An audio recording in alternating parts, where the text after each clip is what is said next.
चलिए, भाग 3 क्या स्टार्ट करना अपने को। भाग 2 तक बता दिया था कल, नागरिकता तक। भाग 3 संविधान का एक बहुत इंपॉर्टेंट भाग है ये, भाग 3। भाग 3 में आपको बताया गया है फंडामेंटल राइट्स, मूल अधिकार। मूल अधिकार इसमें अपने को पढ़ना है आर्टिकल 12 से लेकर के आर्टिकल 35 तक। आर्टिकल 1 से 4 भाग 1 भारत राज्यों का एक संघ होगा। 5 से 11 नागरिकता, सिटीजनशिप। 12 से 35 मूल अधिकार। ठीक है, फंडामेंटल राइट्स, ऐसे अधिकार जिनको छीन पाना मुश्किल है, ऐसे अधिकार जो संविधान आपको प्रदान किया गया है। ठीक है, इसकी सबसे पहली बार देखो, मूल अधिकार जो फंडामेंटल राइट्स है, ये किस देश के संविधान से आया? तो यूएसए। कहां से मिल लिया गया बेटा? हाँ, United state of America, USA के संविधान से प्रेरित है। वहां पर एक बिल आया जिसको बोलते हैं अधिकार पत्रक। अधिकार पत्रक, ठीक है, इंग्लिश में उसका नाम है bill of rights. Bill of rights, ये अमेरिका के संविधान में वो क्या किस नाम से है? अधिकार पत्रक, बिल ऑफ राइट्स। और हमने किस नाम से उसको रखा है? मूल अधिकार, फंडामेंटल राइट्स। तो याद रखना है, ये अमेरिका के संविधान से प्रेरित है। भारत में मूल अधिकार संविधान द्वारा प्रदत्त, किसके द्वारा प्रदत्त? संविधान ने दिया है। संविधान द्वारा प्रदत्त एक विशेष अधिकार है जो व्यक्तियों के विकास के लिए बहुत ही आवश्यक है। यहाँ के व्यक्तियों के विकास के लिए बहुत आवश्यक है। फंडामेंटल राइट, अरे कुछ विशेषताएं बता रहा है, कुछ थोड़ी बता रहा है। और एक बात बता रहा है, राज्य कृत विरुद्ध एक गारंटी है। ये देखिए, अब देखो ध्यान से, राज्य सरकार के खिलाफ एक गारंटी है। क्यों? क्योंकि राज्य सरकार को इसको आपको देना ही पड़ेगा। तब ये कैसे अधिकार होंगे? मूल अधिकार। फंडामेंटल राइट्स मतलब राज्य सरकार आपको देगी ही देगी। राज्य सरकार इसमें किसी भी प्रकार का कोई आनाकानी नहीं कर सकता, राज्य सरकार देगा ही देगा। लेकिन याद रखना है, किंतु अत्यांतिक नहीं है। अत्यांतिक नहीं है मतलब इसका कोई ऐसा नहीं है कि अनलिमिटेड है। आपको मूल अधिकार मिला है, लेकिन कैसा मिला है? लिमिट में मिला है। मूल अधिकार दिया बोले चाकू पकड़ के किसी को मार, ऐसा भी नहीं है। मूल अधिकार आपको दिया गया है, लेकिन याद रखना है वो कैसा नहीं, कैसा नहीं, कैसा है वो? अनलिमिटेड नहीं है, लिमिटेड है। ओके, इस संविधान द्वारा देखो, संविधान में मूल अधिकार को परिभाषित नहीं किया गया है, वो आप अपने हिसाब से उसका परिभाषा निकाल लीजिए। तो ऐसे अधिकार जो संविधान आपको देता है और मानव के विकास के लिए वो बहुत आवश्यक है, उसको हमने मूल अधिकार बोल दिया। ये अमेरिका के संविधान से लिया गया है। अमेरिका के संविधान में इसके लिए बिल ऑफ राइट्स है। क्या वर्ड यूज किया गया है? बिल ऑफ राइट्स, अमेरिका में। ओके, ध्यान देना, फ्रांस और अमेरिका में इन अधिकारों को, कहां पर? फ्रांस और अमेरिका में इन अधिकारों को प्राकृतिक, नेचुरल और अप्रतिदेय अधिकार के रूप में स्वीकार किया गया है। अब इसका मतलब तो समझ में आ गया, प्राकृतिक। अप्रतिदेय का मतलब होता है जिसको एक बार दे दिया उसको वापस नहीं ले सकते। तब क्या कहलाता है वो? अब तो वहां पर मूल अधिकार एक बार दे दिया गया है, अब वापस नहीं लिया जा सकता। ठीक है, मौलिक अधिकार लोकतंत्र पर आधारित होता है जो व्यक्तियों की चौमुखी विकास करता है, चारों तरफ से विकास करता है। भौतिक विकास करता है, बौद्धिक विकास करता है, नैतिक विकास करता है, आध्यात्मिक विकास करने के लिए। ठीक है, एकदम अनिवार्य है। इसे राज्यों में हस्तक्षेप नहीं कर सकता। आपके मूल अधिकारों को कोई भी राज्य सरकार नहीं छीन सकता। अगर आप कोई भी मूल अधिकार कोई भी राज्य छीनता है तो उसके लिए आप तुरंत कहां पर जा सकते हैं? सुप्रीम कोर्ट में जा सकते हैं। इसीलिए सुप्रीम कोर्ट को मूल अधिकारों का प्रहरी कहते हैं, चौकीदार। क्या बोला जाता है? प्रहरी। पहली बार मूल अधिकार, पहली बार मूल अधिकार, ध्यान से सुनना, भारत में मूल अधिकारों के लिए मांग होता है 1931 का कराची अधिवेशन। 1931 का कौन सा अधिवेशन? कराची अधिवेशन। इसकी अध्यक्षता कर रहे थे उस समय सरदार वल्लभ भाई पटेल। सरदार वल्लभ भाई पटेल की अध्यक्षता में कराची अधिवेशन होता है। जो अधिवेशन होता है, उस समय बताया था मैं, कांग्रेस का अधिवेशन होता है। कांग्रेस अधिवेशन हो रहा था कराची में, उसकी अध्यक्षता सरदार वल्लभ भाई पटेल। वहीं पर पहली में मूल अधिकारों के लिए मांग होती है। हालांकि मूल अधिकार का पूरा प्रोफार्मा, पूरा का पूरा एक एक चीज किसके द्वारा लिखा गया था? तो जवाहरलाल नेहरू के द्वारा। दो बातें याद रखना है मूल अधिकार से। 1931 कराची अधिवेशन में अध्यक्षता कर रहे थे सरदार वल्लभ भाई पटेल। इसने कांग्रेस के घोषणा पत्र में मूल अधिकारों की मांग की, क्योंकि उस समय जो अध्यक्ष है वही मांग करेगा। तो पहली बार मूल अधिकारों की मांग करने वाले कौन थे? पंडित जवाहरलाल सॉरी सरदार वल्लभ भाई पटेल। लेकिन याद रखना, मूल अधिकार का जो प्रारूप है किसके द्वारा तैयार किया गया था? ये दोनों क्वेश्चन अपने अपने जगह पूछता है। पहली बार भारत में मूल अधिकारों की मांग करने वाला सरदार वल्लभ भाई पटेल, लेकिन जिस मूल अधिकार की मांग किया उसका प्रारूप तैयार करने वाला कौन है? कौन है? जवाहरलाल नेहरू। ये दोनों याद रखना अलग से। साथ में याद रखना, मूल अधिकारों को न्यायालय द्वारा मूलभूत ढांचा माना गया है। मैं बता चुका था, कोई भी सरकार संविधान में संशोधन कर सकता है, लेकिन कभी भी उसके बेसिक स्ट्रक्चर में, मूल ढांचे में किसी प्रकार का कोई परिवर्तन नहीं कर सकता। तो इसने याद रखना है, मूल अधिकार को किस में शामिल कर दिया गया? बेसिक स्ट्रक्चर में। किसमें शामिल कर दिया गया? मूलभूत ढांचा। ओके। मूल अधिकारों को अनुच्छेद, देखो मूल अधिकार भले बोल रहा हूं मैं 12 से 35 है, लेकिन उसके लिए केवल 19 आर्टिकल्स हैं। मूल अधिकारों के लिए आर्टिकल कितने हैं? 19। याद रखना है बेटा, 14 से लेकर के आपको 32 आर्टिकल, 14 से लेकर के 32 ही मूल अधिकार में आते हैं। देखो, नॉर्मली क्वेश्चन पूछा मूल अधिकार तो 12 से लेकर के 35। डीपली पूछा मूल अधिकारों में अनुच्छेदों की संख्या, तब आप बोलोगे 19। 14 से लेकर के 32 के बीच ही है। ओके। इसकी प्रकृति, मूल अधिकार की प्रकृति कैसी है? ये वो तो नकारात्मक भी है और सकारात्मक भी है। अब ये क्या नाटक है? या तो नकारात्मक होता या तो सकारात्मक होता। लेकिन मूल अधिकार की प्रकृति कैसी है? पॉजिटिव भी और निगेटिव। देखो, नकारात्मक किसके लिए है? सरकार के लिए। नकारात्मक किसके लिए है? सरकार के लिए, क्योंकि वो छीन नहीं सकता। और सकारात्मक किसके लिए है? आप लोगों के लिए, सामान्य व्यक्ति के लिए, क्योंकि उसको कोई छीन नहीं सकता। बात समझ में आया? नकारात्मक किसके लिए है?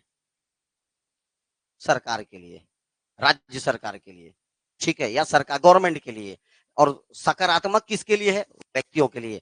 तो आपको उससे कोई लेना देना नहीं है। क्वेश्चन याद रखना है, मूल अधिकारों की प्रवृत्ति या प्रकृति कैसी है, नेचर कैसा है? Positive and negative both. चलिए, अब मेरे को पढ़ाना है आपको मूल अधिकार। इसके लिए आर्टिकल 12 से लेकर के आर्टिकल 35 तक पढ़ाना है, ठीक है। लेकिन आर्टिकल 12 और 13 इसको मूल अधिकारों में नहीं गिना जाता। तो आर्टिकल 12 में क्या है? आर्टिकल 12 में है राज्य की परिभाषा। राज्य मतलब सरकार। अभी राज्य का मतलब देश है बेटा।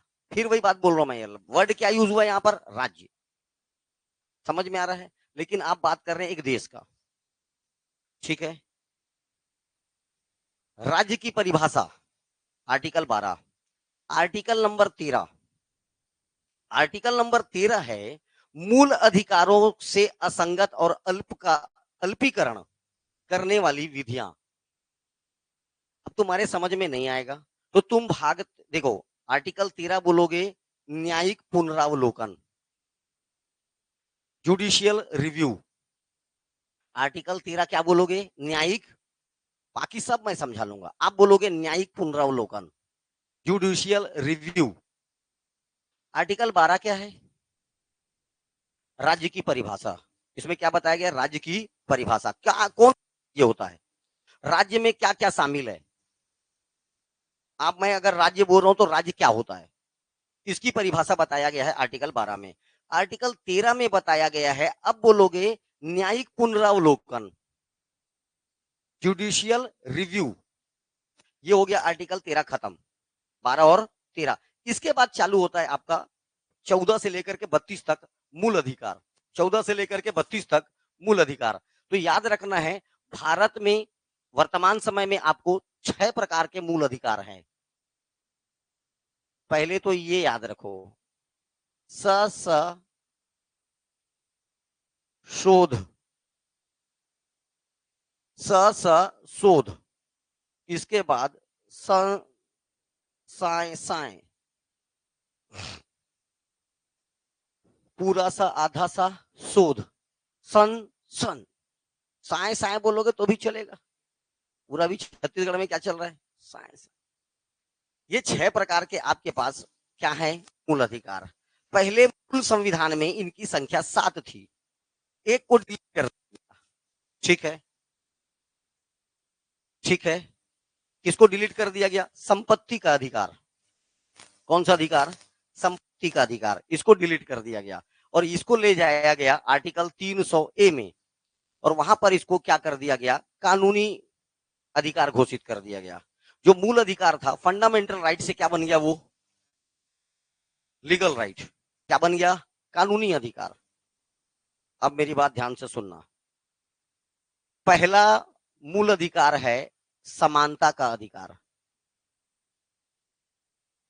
समानता का अधिकार।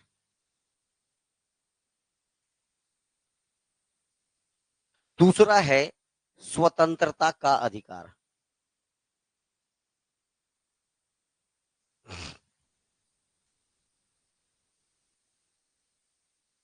तीसरा है शोषण के विरुद्ध अधिकार।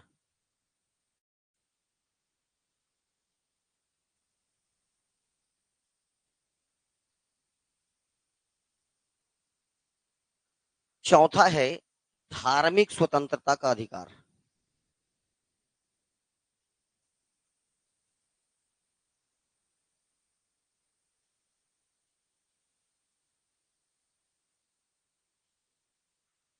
इसके बाद संस्कृति एवं शिक्षा का अधिकार, संस्कृति एवं शिक्षा का अधिकार।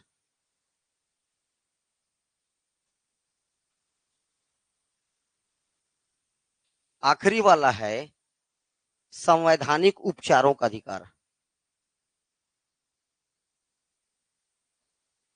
उपचारों का,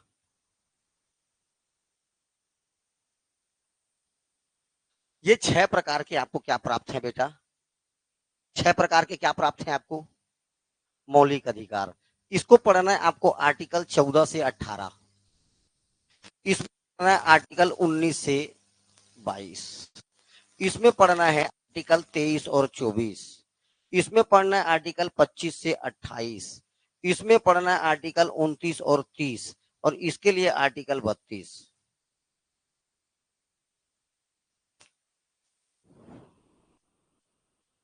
कितने प्रकार के अधिकार प्राप्त हैं आपको, 6 प्रकार का। कितने प्रकार का, 6 प्रकार का। समानता का अधिकार, स्वतंत्रता अधिकार, शोषण के विरुद्ध अधिकार, धार्मिक स्वतंत्रता का अधिकार, संस्कृति एवं शिक्षा का अधिकार, और संवैधानिक उपचारों का अधिकार। ये है सब इंग्लिश में पीडीएफ आ गया है आपके पास, इंग्लिश मीडियम वाले बच्चे पीडीएफ खोल के बैठा करो, ठीक है ना भैया। अब मेरी बात ध्यान से सुनना, इन्हीं के बीच में यहां पर एक था और सांस, ये देखो और एक तो था, ये भी यही था संपत्ति का अधिकार।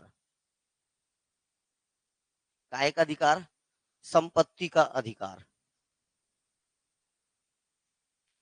आर्टिकल नंबर 31, आर्टिकल नंबर क्या था ये, 31। अब मेरी बात ध्यान से सुनना, आर्टिकल जो 31 है,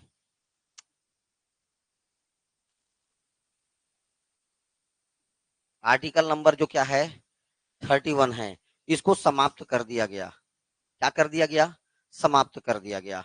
इसके लिए एक संविधान संशोधन हुआ बेटा, 44वां। कौन से नंबर का संविधान संशोधन हुआ, 44 अमेंडमेंट एक्ट 1978। 44वां संविधान संशोधन 1978 के तहत संपत्ति के अधिकार को मूल अधिकार करके, संपत्ति के अधिकार को मूल अधिकार से समाप्त करके कहा ला दिया गया बेटा, आर्टिकल 300 ए 300 का इसको हटाया गया और कहा ला दिया गया 300A, ये वर्तमान समय में एक कानूनी अधिकार है।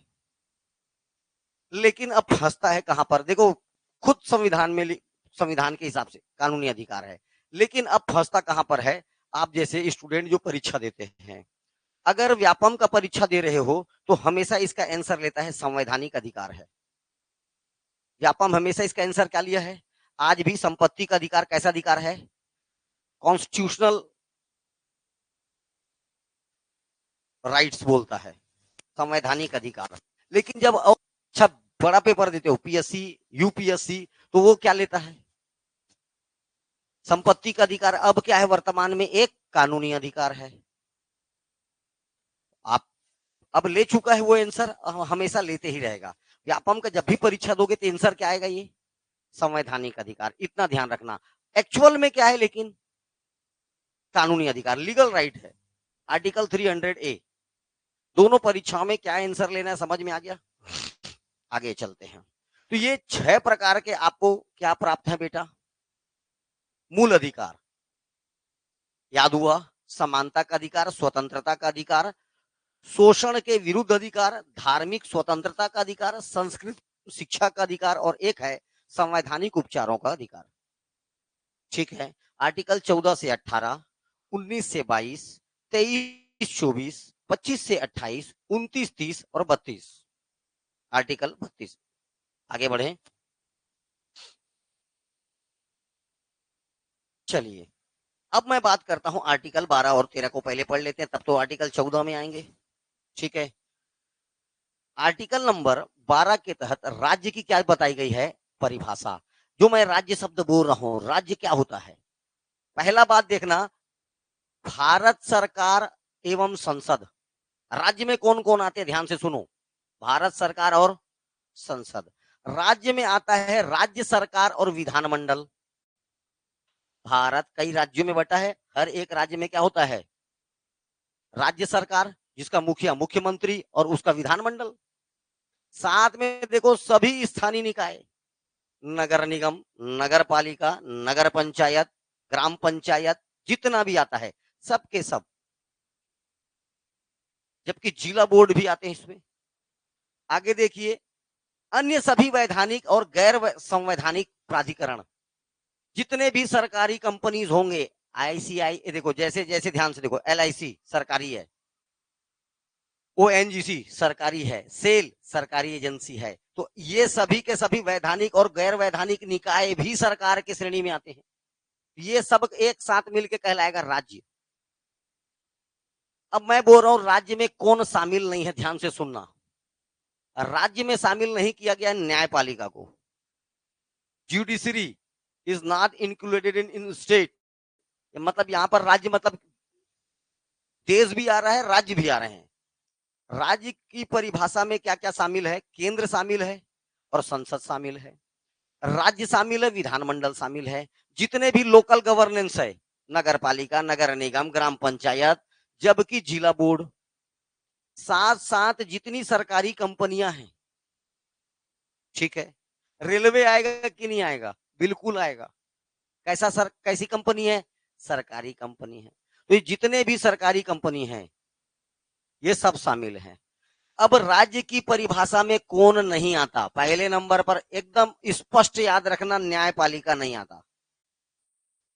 दूसरा बात याद रखना है, प्राइवेट इंस्टीट्यूशन नहीं आएगा। प्राइवेट कॉलेज, ऐसे कॉलेज जरूर आएंगे जो राज्य से सहायता प्राप्त होंगे, वो आएंगे। कुछ कुछ कॉलेजों को क्या करता है, सरकार पैसा देता है चलने के लिए, प्राइवेट कॉलेजों को भी पैसा देता है। ठीक है, अनुदान देता है सरकार, चलाइए बोल के। अगर सरकार का पैसा वहां पर फंसा है तो वो भी किसके दायरे में आएगा, राज्य के दायरे में आएगा। लेकिन ऐसे इंस्टीट्यूशन जिसका सरकार कोई मदद नहीं करता, प्राइवेट इंस्टीट्यूशन, राज्य के दायरे में नहीं आएगा। ध्यान से सुनना, ये देखो ये सब प्राइवेट बैंक्स, ये सब के सब राज्य के श्रेणी से बाहर हैं। बोलने का मतलब, अब क्यों बता रहा हूं मैं राज्य और राज्य नहीं है, आपके पास एक अधिकार होता है आरटीआई।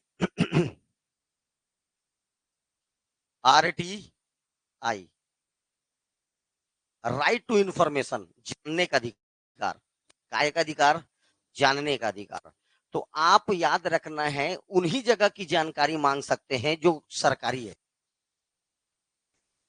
बात समझ में आ रहा है? आरटीआई लगाकर कोई किसी का प्राइवेट जानकारी नहीं ले सकता, प्राइवेट इंस्टीट्यूशन का जानकारी नहीं ले सकता।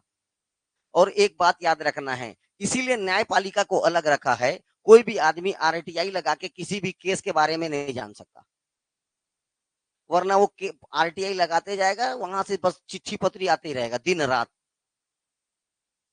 बात समझ में आया? तो आरटीआई से दूर रखा गया है किसको? न्यायपालिका को। किसको? न्यायपालिका को। बाकी इतने इंस्टीट्यूशन में आप कोई भी जानकारी, सरकारी जानकारी आप प्राप्त कर सकते हैं आरटीआई लगा करके। राइट टू इंफॉर्मेशन, आरटीआई, जानने का अधिकार। काय का अधिकार? जानने का अधिकार। इसके बारे में डिटेल में पढ़ना पड़ता है जब आप काय का फॉर्म भरोगे, अभी आगे चल के एडीओ का,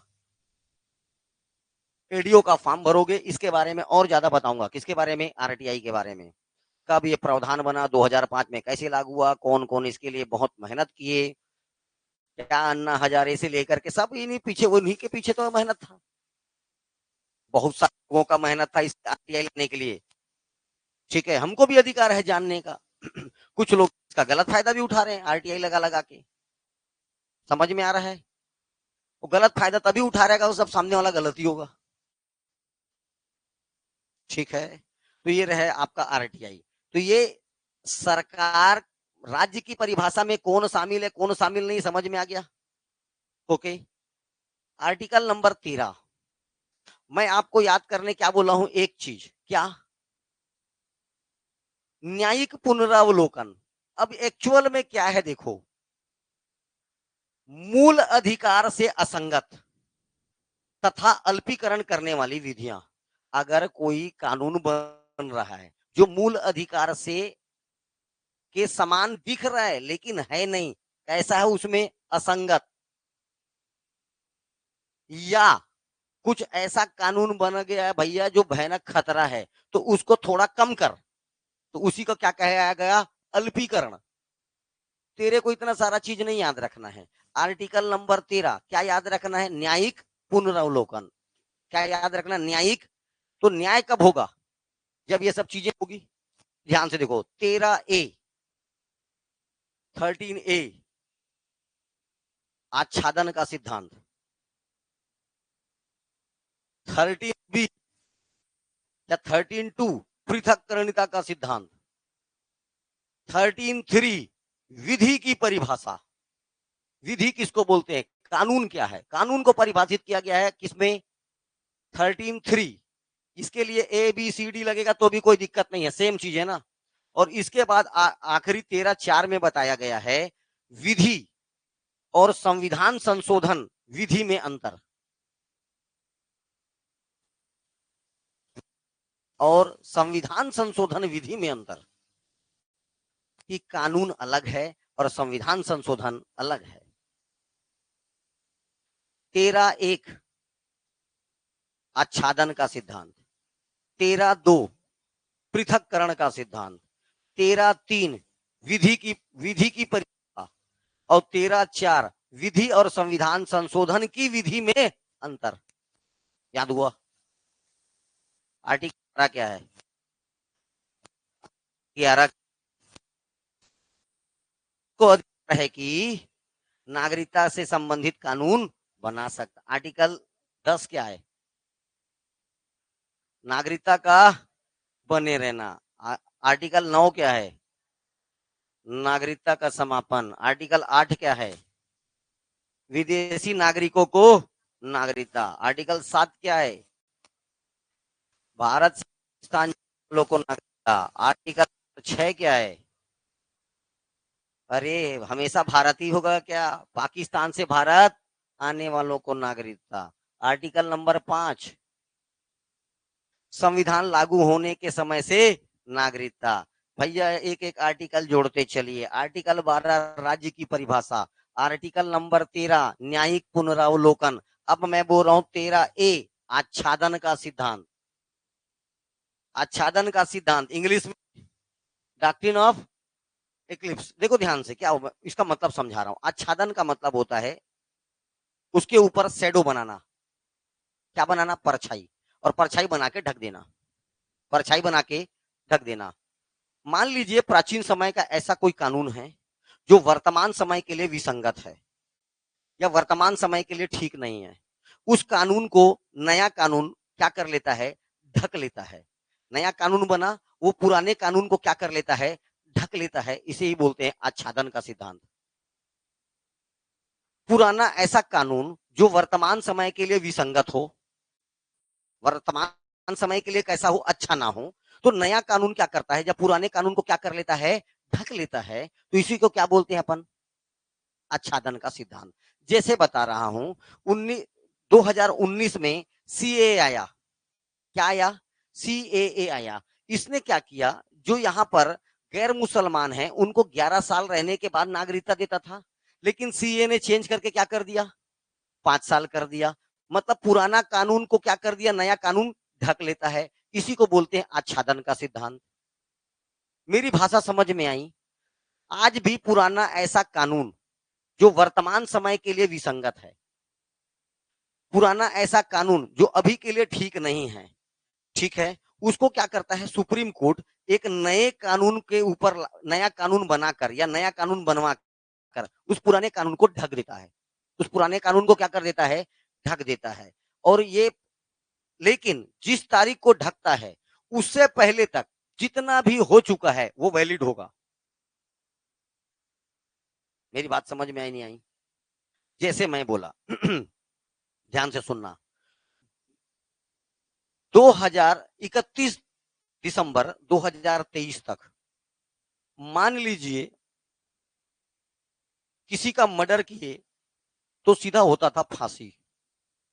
उसी दिन से, उस तारीख के बाद से, जो भी 1 जनवरी 2024 से अगर कोई मर्डर करता है तो उसको मिलेगा 20 साल की सजा। पुराना कानून क्या था? हाँ, उस दिन के पहले तक कई लोग को तो फांसी मिल चुका होगा, कई लोग को फांसी मिल चुका होगा। अब मान लीजिए मैं अभी मर्डर किया, क्या चल रहा है? महीना बता, महीना 2024 मेरे क्यों पता है? महीना कौन सा है? छठवां महीना, सातवां महीना, कौन सा महीना है? छठवां महीना चल रहा। मैंने किसी का मर्डर किया तो मेरे को, अब उसका वकील बोले चाहे दुनिया का कोई भी आदमी बोले, मेरे को सजा होगी 20 साल की, ना कि पुराना वाला। मेरे को सजा कौन सा होगा? नया वाला। ठीक है, लेकिन याद रखना उस तारीख से पहले जितने लोग टंग गए उतने लोग वैलिड होंगे। टंग गए वो टंग गए। 1 जनवरी 2024 से जो भी मर्डर किया होगा अब उसके बाद किसी को फांसी नहीं दे सकता। उसके बाद केवल क्या देगा? 20 साल की सजा। मर्डर के लिए क्या सजा है? 20 साल। तो जब कोई नया कानून जब पुराने कानून को ढक देता है, ठीक है, ओवरलेप कर लेता है, तब इसे बोलते हैं आच्छादन का सिद्धांत। लेकिन जिस तारीख को ये आच्छादन, ये ओवरलेप किया, उससे पहले तक वो कानून क्या होगा? मान्य होगा। जैसे एक तो बात बता रहा हूं, कांग्रेस सरकार चले गई, लेकिन कांग्रेस सरकार के किए हुए काम इनको मंजूर नहीं होगा तो भी वैलिड होगा 5 साल के लिए। इनके द्वारा किए गए कार्य कैसे होंगे? अगर मान लीजिए किसी का रिक्रूटमेंट दे दिए तो बुला के, नहीं नहीं नहीं हमारा सरकार नहीं था, आपका रिक्रूटमेंट कैंसिल किया जाता है, ऐसा नहीं कर सकता। उनके द्वारा किए गए समस्त कार्य क्या होंगे? वैलिड होंगे। बात समझ में आया? ये कहलाता है आच्छादन का सिद्धांत। मैं इतना जोर देके क्यों समझाया हूं? क्योंकि इसकी भाषा तो तेरे को समझ में आएगा ही नहीं। संविधान पूर्व विधि जो भाग 3 से असंगत है, संविधान के लागू होने पर प्रभावहीन हो जाता है, किंतु अतीतकालीन सम व्यवहारों के लिए या अस्तित्व में होते हैं। आच्छादन के सिद्धांत संविधान पूर्व तथा संविधान पश्चात दोनों प्रकार की विधियों पर लागू होता है। अब ऐसा पढ़ेगा उसको क्या समझ में आएगा? बातें समझ में आई? दूसरा, पृथक्करणिता का सिद्धांत। कौन सा सिद्धांत? 13(2). मान लीजिए ये एक कानून है, ध्यान से देखना, ये एक कानून है। जज बोला इसका इतना पोर्शन ठीक नहीं है, और इतना पोर्शन क्या है इसका? अच्छा है, मतलब ये वाला क्या है, वैध है, इतना मतलब इतना वाला अच्छा है, मतलब जिसका राइट मार रहा हूं काला जो दिख रहा है, लेकिन इतना पोर्शन कैसा इसका। अगर पूरा वर्तमान समय का कोई कानून, प्राचीन समय से चला हुआ कोई आ रहा कोई कानून वर्तमान समय के लिए, क्योंकि जब अपन आजाद हुए थे अपने को नहीं मालूम था, भांति भांति के यहाँ पर बोली जाति जनजाति इतने रीति रिवाज 50 घुसे पड़े, तो कहीं ना कहीं वो लिखने वाला हर चीज आगे भविष्य का तो नहीं सोचा होगा, वो उस समय का संविधान लिखा। तो पुराना कोई संविधान वर्तमान समय के लिए मान लीजिए इतना पोर्शन उसका कैसा है, ठीक नहीं है, तो इसको क्या करेगा, अपने पास इस कानून को बुलाया, अपने पास बुलाया जाएगा, अपने पास बुला के सुप्रीम कोर्ट देखेगा इसका कितना पोर्शन अच्छा है और कितना पोर्शन खराब है। जितना पोर्शन खराब है उतने पोर्शन को क्या कर देगा, डिलीट कर देगा, इतना पोर्शन इसका डिलीट हो जाएगा, लेकिन इतना पोर्शन अभी भी इसका बचा होगा, इतना पोर्शन इसका बचा होगा, और ये इसको क्या कर देगा, लागू कर देगा। पृथक हुआ, अरे पृथक हो गया इससे, यह पृथक्करणता का सिद्धांत। ओके, चलिए देखो, किसी अधिनियम या एक भाग मूल अधिकारों का उल्लंघन करता है किंतु शेष भाग मूल अधिकारों का उल्लंघन नहीं कर रहा है। पुराने समय का कोई कानून था, इसका कुछ भाग मूल अधिकारों का क्या कर रहा है, उल्लंघन कर रहा है, लेकिन उसका मान लीजिए 90% भाग मूल अधिकारों के लिए अच्छा है, उल्लंघन बिल्कुल नहीं कर रहा है।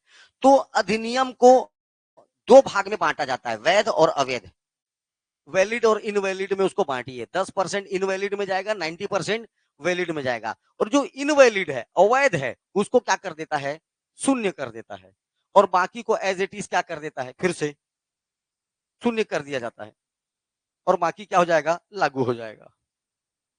इसको बोलते हैं पृथक्करणिता का सिद्धांत। इससे पहले बताया आच्छादन का सिद्धांत। तीसरा 13 का 3 विधि की परिभाषा। विधि का मतलब होता है कानून, विधि का मतलब क्या होता है, कानून।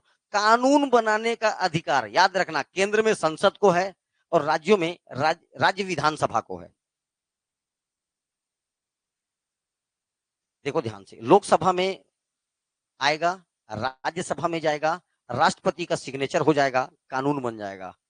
विधानसभा में आएगा, विधानसभा में बहुमत से पारित होगा, राज्यपाल के पास जाएगा, सिग्नेचर होगा, कानून बन जाएगा। तो कानून बनाने का अधिकार, विधि बनाने का अधिकार दो के पास है, केंद्र में किसके पास है, संसद के पास है, और राज्यों में राज्य की विधानमंडल के पास है। एक, उसके बाद दूसरा कानून बनाने का अधिकार है बेटा राष्ट्रपति और राज्यपाल। राष्ट्रपति और राज्यपाल बीच बीच में अध्यादेश जारी करते हैं। आर्टिकल 1, 2, 3 आर्टिकल अध्यादेश जारी करने की शक्ति, राष्ट्रपति की अध्यादेश जारी करने की शक्ति, और इसमें जोड़ दे 90, कितना हो गया, 213। 213 राज्यपाल को अध्यादेश जारी करने की शक्ति। ठीक है, अध्यादेश का मतलब होता है छोटा सा कानून। अध्यादेश का मतलब क्या होता है, छोटा सा कानून। जैसे दोनों सदन आपस में बैठते हैं, 14 दिन बाद ऑटोमेटिक ये अध्यादेश समाप्त हो जाता है। अब ये अध्यादेश समझाना मेरा अभी काम नहीं है। अध्यादेश का मतलब होता है छोटा कानून। देखो हमेशा कोई जरूरी नहीं है लोकसभा और राज्यसभा दोनों सदन में हो। अगर दोनों में से कोई भी एक सदन में नहीं है, 3 बार तो सत्र होता है, मानसून सत्र, बजट, जानते हो ना, 3 सत्र होते हैं, कोई जरूरी नहीं होता है हमेशा ये सत्र में हो। कभी कभी अगर मान लीजिए दोनों में से कोई भी एक अब्सेंट है, राज्यसभा है लोकसभा नहीं है, लोकसभा का बैठक नहीं चल रहा है, तो केवल राज्यसभा और राष्ट्रपति मिलकर कानून नहीं बना सकते। इस समय राष्ट्रपति एक आदेश जारी करता है जिसको बोलते हैं अध्यादेश। तो इस सदन के आते तक वापस अब दोनों आ गए, तब तक चलता है अध्यादेश। तो अध्यादेश का मतलब होता है एक छोटा सा कानून, जिसको जारी कौन करता है, भारत में राष्ट्रपति और राज्यों में राज्यपाल। तो दोनों के पास कानून बनाने की शक्ति है, केंद्र में राष्ट्रपति के पास और राज्यों में राज्यपाल के पास। इसी को बोलते हैं अध्यादेश जारी करने की शक्ति। दूसरा आ जाओ शासकीय आदेश, नियम और अधिसूचनाएं। हर एक, अब मैं एक तो सरकारी स्कूल की बात करता हूं। अभी पहले दिन नहीं खुला होगा, एकदम बड़ा सा लेटर आ गया होगा सबके पास स्कूल में, और जिसको मैडम पकड़ेगी और सुनाएगी। सभी बच्चों को सूचित किया जाता है, जिनके जिनका फीस बचा है वो कृपया अपना अपना फीस एडमिशन ले लें और समय से क्लास आए। टाइम टेबल बोर्ड पर लगा हुआ है, और ये तुम्हारा टाई वाई, तुम्हारा जितना आयरी डायरी है सब यहाँ से आप फीस से प्राप्त करें। और पढ़ेगी, तुमको सुनाएगी, सिग्नेचर करके दे देगी।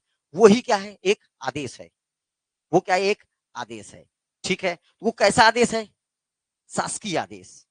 ठीक है, हर एक जगह पर चलेगा, किसी ऑफिस में चलेगा, किसी बोर्ड में चलेगा, किसी कंपनी में चलेगा। क्या चलेगा बेटा, आदेश। कुछ नियम होंगे, इतना बजे आएगा, इतना बजे थंब लग जाना चाहिए तब तेरा पेमेंट मिलेगा, इतने बजे थंब नहीं लगा तेरा पेमेंट नहीं मिलेगा। कुछ नियम होंगे, कुछ अधिसूचनाएं होगी। ये सब कहां होगा, सरकार में, सरकारी ऑफिस, सरकारी स्कूल, इन सब में भी होता है। ये लोग भी बनाते हैं छोटा छोटा विधि, लेकिन ये लोग ऐसा विधि नहीं बनाएंगे स्कूल वाला कि भारत का हर एक नागरिक रात के 10 बजे के बाद नहीं घूमेगा। ऐसा कुछ नहीं बना। अपने नियम अपने स्कूल अपने कॉलेज के लिए बना सकता है, अपने कंपनी के लिए बना सकता है। बात समझ में आए, एम्प्लाई को 9 बजे आना जरूरी है। तू घूमने जा रहा 12 बजे जा, तेरे कोई पूछेगा क्या, क्या करने, अरे भैया मैं घूमने आया हूं, मैं तेरा कौन सा एम्प्लाई, तुम्हारे लिए नहीं बनाएगा, अपने लिए बनाएगा। और ऐसी विधि, देखो ध्यान से, चौथा पॉइंट, विधि का बल रखने वाले रूढ़ियां या प्रथाएं। आज भी ऐसी कुछ रूढ़ियां और प्रथाएं हैं जो कानून बनने का दम रखती है। तुम लोग को नहीं समझ में आएगा, अभी बोल रहा हूं, देख, तुमको नहीं समझ में आता। मुसलमानों में 3 बार बोले तलाक तलाक तलाक, क्या हो गया बेटा, तलाक। मतलब ऐसे भी अभी भी रूढ़ियां हैं जो क्या बनाने का दम रखती, खुद से कानून बनाने का।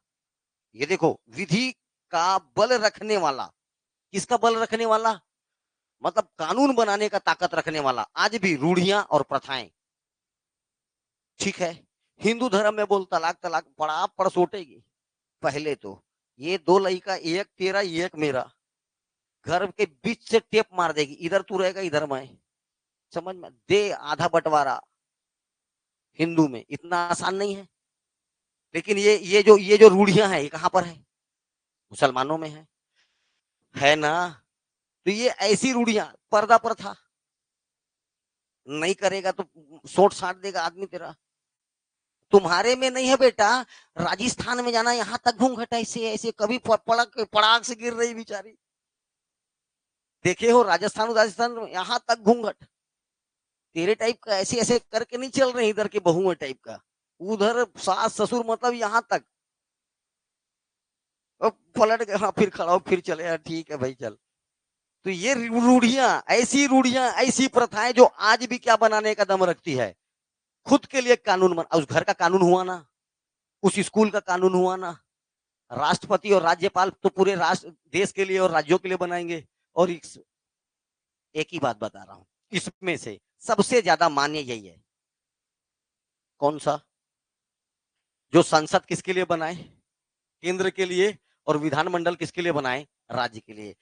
विधि की परिभाषा में ये सब शामिल है। लेकिन हाँ, अनुच्छेद 13 संवैधानिक प्रावधानों में संसद और विधानमंडल द्वारा बनाए गए कानूनों को प्राथमिकता प्रदान करता है। एक चीज और याद रखना, आर्टिकल 13 के तहत, अगर कोई चीज आपको आर्टिकल जो 13 है उसका पहरेदार टाइप का, प्रहरी टाइप का देख रेख कौन करता है, सुप्रीम कोर्ट ऑफ इंडिया। प्रहरी की तरह देखभाल कौन करता है, सुप्रीम। कितना को शैडो, कितनों को ढकना है, कितने को हटाना है, कितने को नहीं हटाना है। अनुच्छेद 13, न्यायालय को न्यायिक पुनरावलोकन, ये देखो, न्यायिक पुनरावलोकन का अधिकार। आर्टिकल 13, न्यायिक पुनरावलोकन का मतलब, मैं 2 बात बता रहा हूं, ध्यान से सुनना।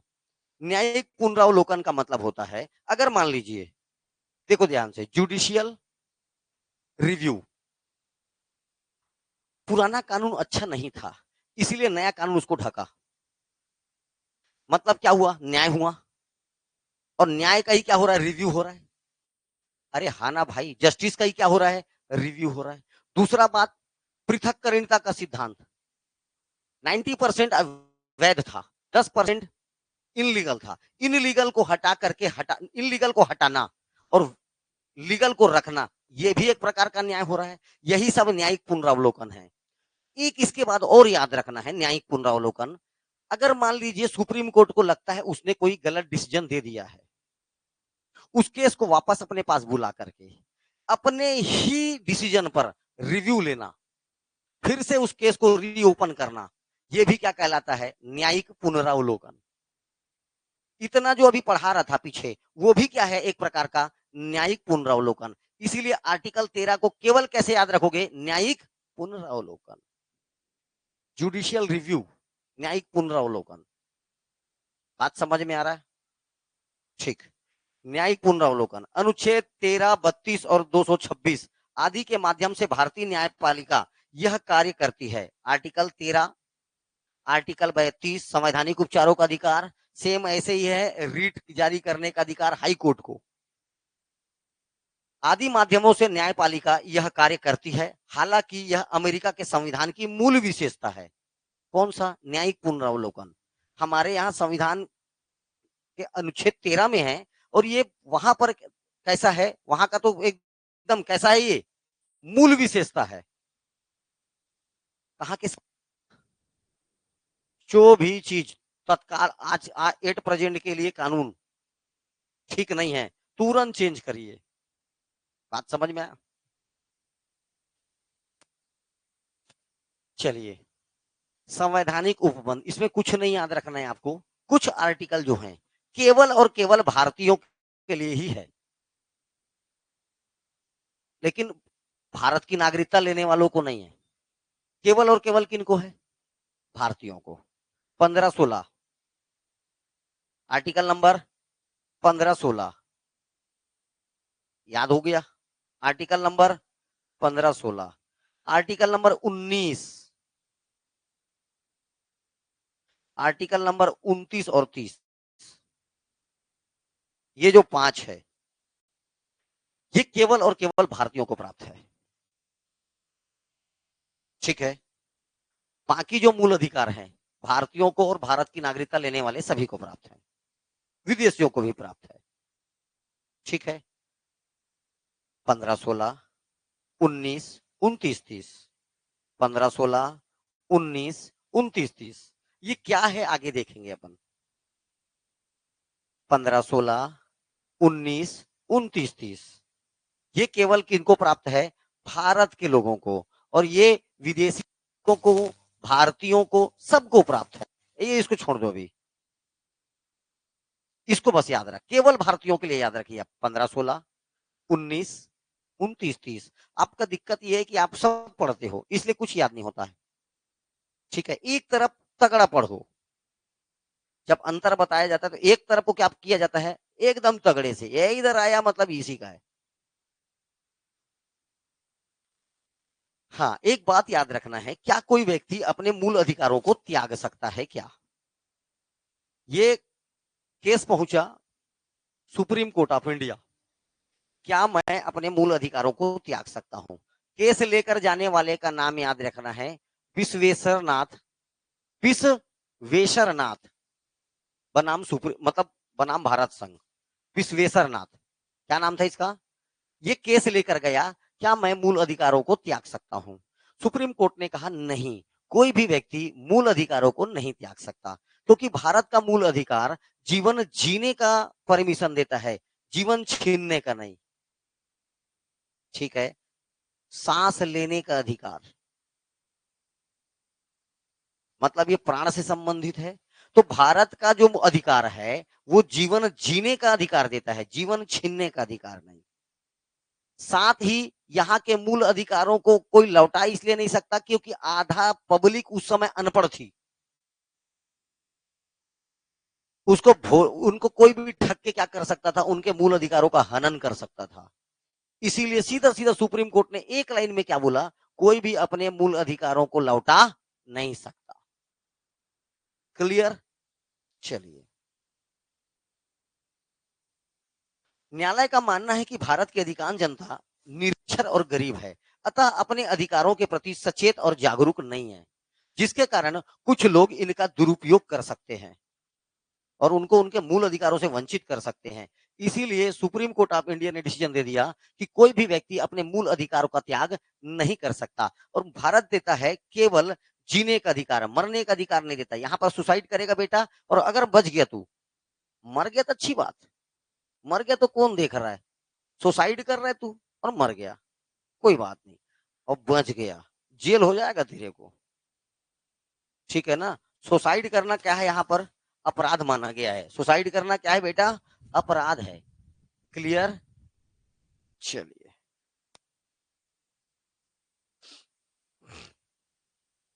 आर्टिकल 14 से 18, अब यहां से चालू होता है आपका मूल अधिकार।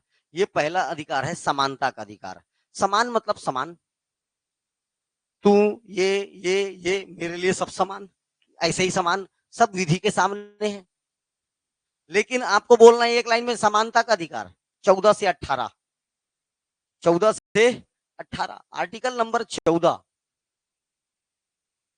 आर्टिकल 14, 15, 16, 17, 18। तो समानता का अधिकार में कितने अनुच्छेद हैं, 5 रे लोल, कितने हैं, 5। पहला, पहला है विधि। विधि मतलब कानून। विधि के समक्ष समानता का अधिकार। किसके समान, किसके सामने, विधि मतलब कानून लाके। आर्टिकल नंबर 15, सामाजिक समानता, सामाजिक समानता। आर्टिकल नंबर 16, अवसरों की समानता।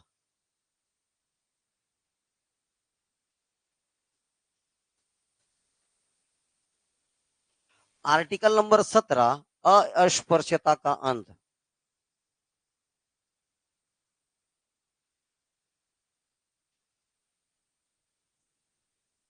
End of untouchability. आर्टिकल 18, उपाधियों का अंत।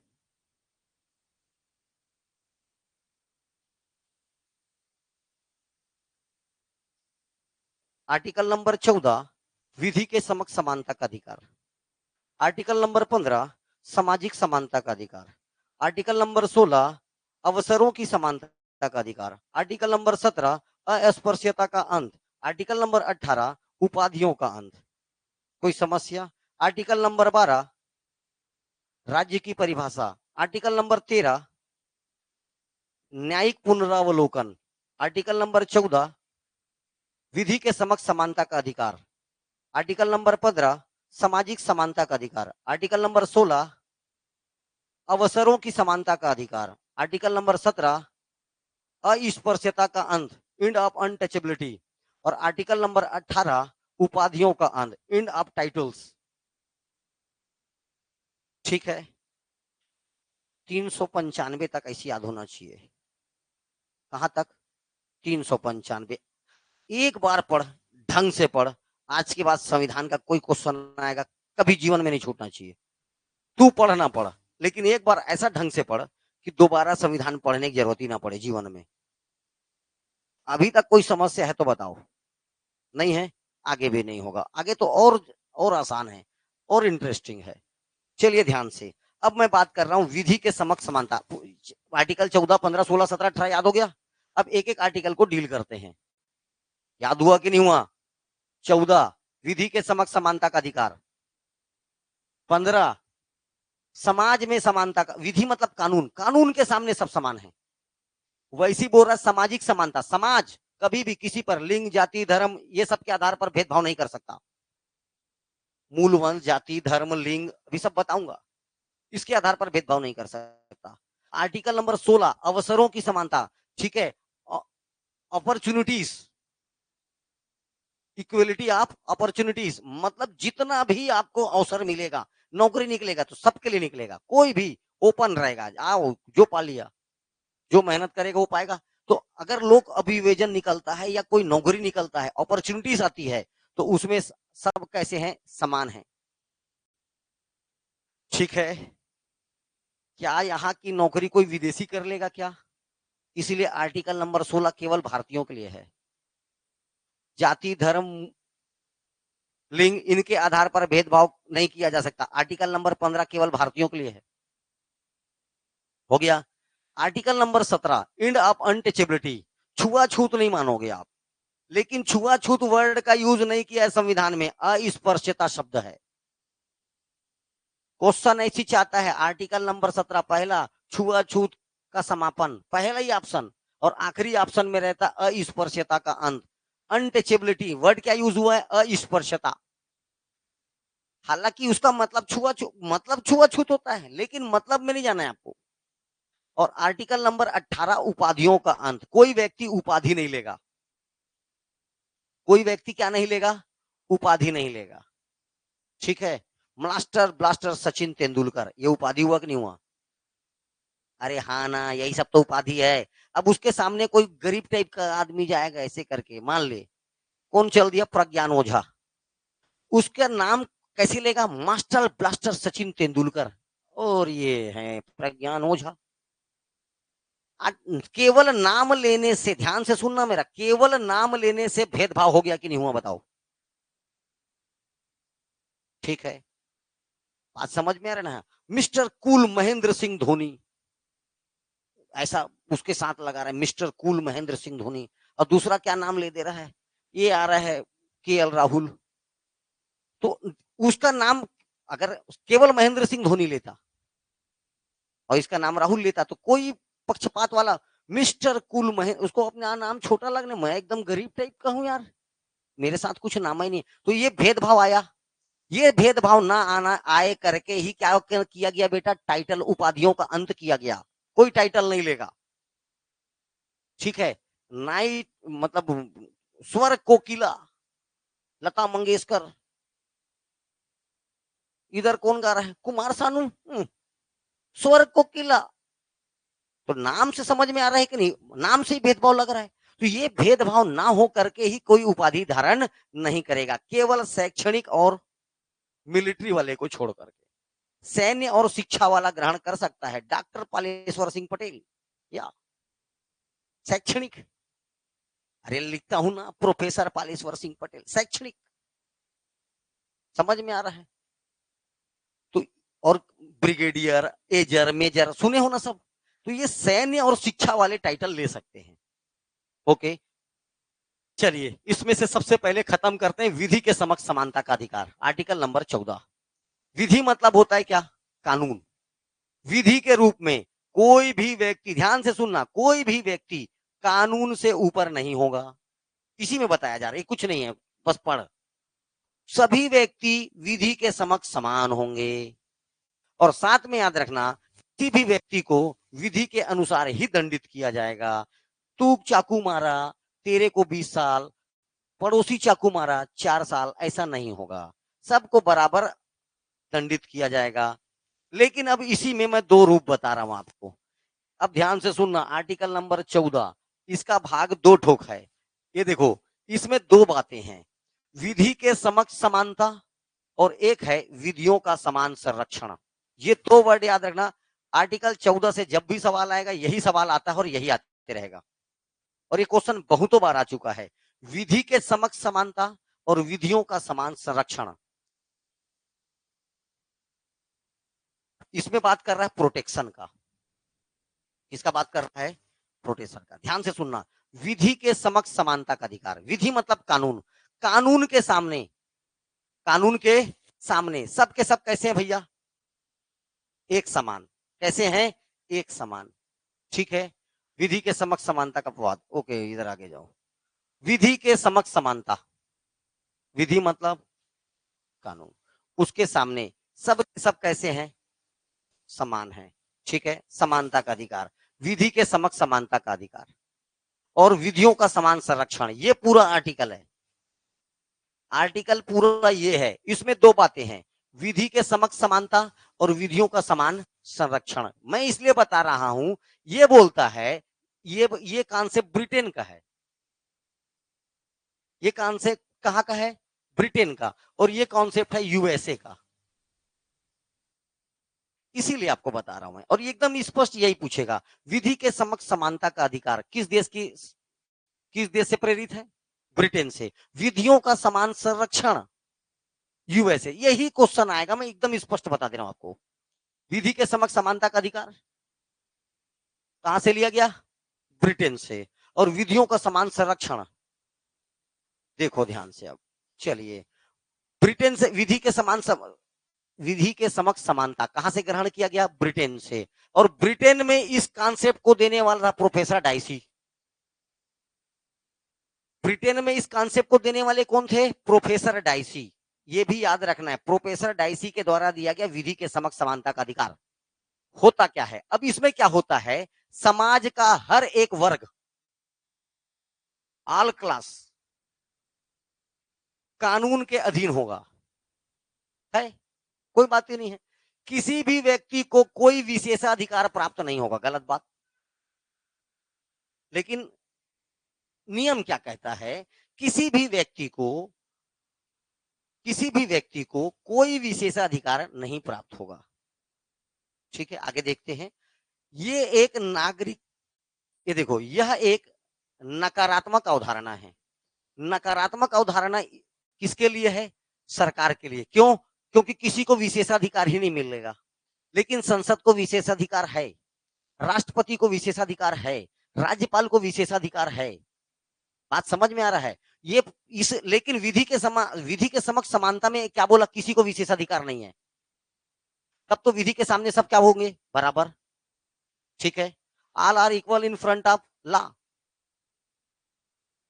किसी को विशेषाधिकार नहीं देना है। इसीलिए राज्य सरकार इसको कैसा मानता है अपने लिए? नकारात्मक। भाई हमको भी कुछ नहीं यार, हम भी मतलब तेरे में और राष्ट्रपति में कोई अंतर नहीं। वाह, क्या हो गए? विधि के समक्ष। अमेरिका बोलता है विधियों का समान संरक्षण। ध्यान से समझना बात को। कानून हर व्यक्ति का एक समान संरक्षण करेगा। हर व्यक्ति के लिए, हर व्यक्ति कानून कानून के सामने का उनका हर एक किसी का कैसा करेगा संरक्षण? इक्वल। देखो ध्यान से, ये अमेरिका से ग्रहण किया गया। इसका तात्पर्य है सभी व्यक्तियों की कानून तक पहुंच बराबर होगी। चाहे जज फोन लगाए, चाहे तू फोन लगाए, कानून तक सबका पहुंच बराबर होगा। अभी आगे चलते हैं। इस अनुच्छेद के अनुसार समान लोगों के साथ समान और असमान लोगों के साथ असमान विधि लागू की जाएगी। अंतर आ रहा है, हर व्यक्ति तो समान नहीं हो सकता। अर्थात स्थितियों के आधार पर कानून में विभेद किया जा सकता है। मतलब राष्ट्रपति के लिए कानून और तेरे लिए कानून थोड़ा थोड़ा अंतर होगा। इसी को बोला गया ये एक सकारात्मक अवधारणा है। किनके लिए? सरकार के लिए। क्योंकि थोड़ा बहुत भेदभाव किया जा सकता है। बात समझ में आया? विधि के समक्ष समानता का अधिकार किस देश के संविधान से लिया गया? ब्रिटेन से। विधियों का समान संरक्षण किस देश के संविधान से लिया गया? तेरे काम का सबसे ज्यादा यही था। अब मेरी बात याद रखना, अनुच्छेद 14 में व्यक्ति जो वर्ड यूज किया गया है, ये देखो, व्यक्ति व्यक्ति व्यक्ति, क्या वर्ड यूज किया है? व्यक्ति व्यक्ति व्यक्ति। इसका मतलब क्या होता है? इसका मतलब होता है, भैया ध्यान से सुनना, नागरिक, अनागरिक, विधिक व्यक्ति, जैसे किसी कंपनी, निगम, इन सब को एक साथ क्या बोला गया है? व्यक्ति। आर्टिकल 14 में जो व्यक्ति शब्द है उसके लिए मतलब होता है नागरिक। उसका मतलब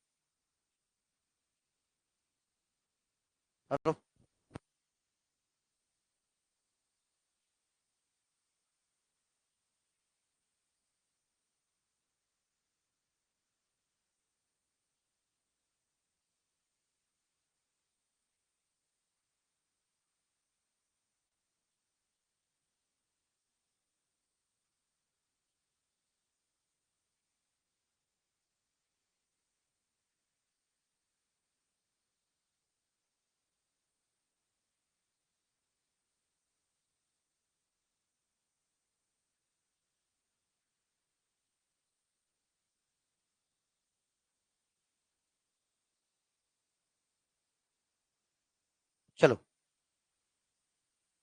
तो इसमें जो व्यक्ति वर्ड है उसके लिए याद रखना नागरिक भी, अनागरिक भी, विधिक व्यक्ति जैसे कोई कंपनी हो गया उसकी बात करता है, निगम है उसकी बात करता है। आगे चलिए, प्राकृतिक न्याय, नेचुरल जस्टिस का सिद्धांत अनुच्छेद 14 में समाहित है।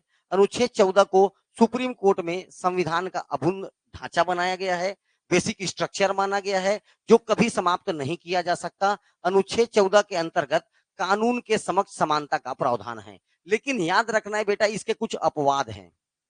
हर व्यक्ति के लिए कानून समान नहीं है, कुछ व्यक्तियों को विशेषाधिकार है। अब जो अपवाद बता रहा हूं तेरे बड़े काम का। आर्टिकल 14 में दो समानता का बात किया गया, विधि के समक्ष समानता का अधिकार और विधियों का समान संरक्षण, दो बात याद रखना, ठीक है। उसके बाद याद रखना है हर व्यक्ति के लिए विधि या कानून समान नहीं है, इसके कुछ अपवाद हैं। जैसे पहला अपवाद, राष्ट्रपति और राज्यपाल को उसके कार्यकाल के दौरान किसी भी प्रकार से दंडित कार्यवाही ना तो आरंभ होगा और ना ही बनी रहेगी। आर्टिकल याद करना है 361, ठीक है। राष्ट्रपति और राज्यपाल का विशेषाधिकार, आर्टिकल 361, फिर से बोल रहा हूं, राष्ट्रपति और राज्यपाल का विशेषाधिकार, आर्टिकल 361। इसके तहत अगर राष्ट्रपति ने कोई अपराध कर भी दिया और राज्यपाल ने अपराध कर भी दिया, लेकिन अब उसके कार्यकाल के दौरान आप उसको उस अपराध के लिए सजा नहीं दे पाएंगे। राष्ट्रपति एवं राज्यपाल अपने पद की शक्तियों के प्रयोग और कर्तव्यों के लिए न्यायालय के प्रति जवाबदेह नहीं होंगे, आर्टिकल नंबर 361। अगर राष्ट्रपति रहते रहते या राज्यपाल रहते रहते मैंने किसी चीज को पास कर दिया, अब वो जो बिल पास हो गया था उसके लिए मैं कभी न्यायालय में क्या नहीं दूंगा, प्रति उत्तर नहीं दूंगा, या इस चीज को लेकर के कोई न्यायालय में केस नहीं कर सकता कि ये जब राज्यपाल था तो सामने वाला पुलिया को बनाया गया था और उस पुलिया का ठेका अपने भतीजे के चाचा के बेटे को दिया था। बात समझना, या किसी कुछ भी होगा, कोई भी चीज होगा, आप 5 साल खत्म हो गया, इसका कार्यकाल खत्म हो गया, अपने कार्यकाल में जितना भी वो काम किया सब वैलिड होगा, बात खत्म। क्या क्या काम था इसके लिए कभी इसको सुप्रीम कोर्ट में आप चैलेंज नहीं कर सकते। राष्ट्रपति और राज्यपाल का दूसरा विशेषाधिकार, आर्टिकल 361, राष्ट्रपति या राज्यपाल के खिलाफ परमादेश मैंडेमस जारी नहीं किया जा सकता। अरे भैया, राष्ट्र परमादेश, परम आदेश जारी करता है सुप्रीम कोर्ट, ठीक है। तो परमादेश किसके खिलाफ जारी होता है, सुप्रीम कोर्ट जारी करता है, किसी व्यक्ति के खिलाफ या निचले व्यक्ति के खिलाफ कोई भी आदेश जारी हो सकता है, इसको बोलते हैं परमादेश, ठीक है। लेकिन राष्ट्रपति और राज्यपाल के खिलाफ उसके कार्यकाल के दौरान कभी क्या जारी नहीं होगा, ये परमादेश बताऊंगा आर्टिकल 32 में। आर्टिकल 32 में भारत में संसद, देखो अब देखो ये राष्ट्रपति और राज्यपाल का हो गया, अब देखो सांसद के लिए भी है।